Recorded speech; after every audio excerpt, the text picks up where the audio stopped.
We covered all three MCP primitives: tools, resources, and prompts. Then went deep on return types, the call tool result envelope, and async context.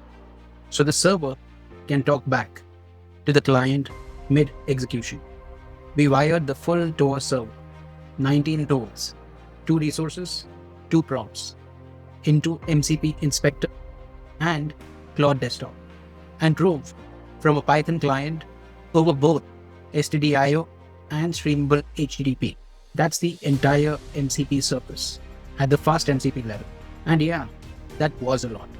If this was useful, subscribe to Algo 10 AI.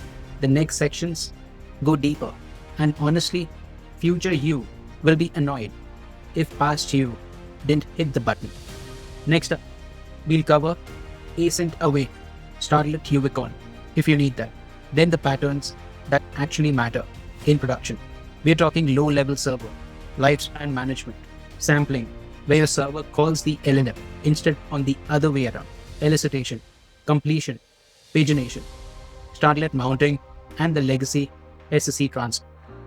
All of it working code. No slides. Stay tuned.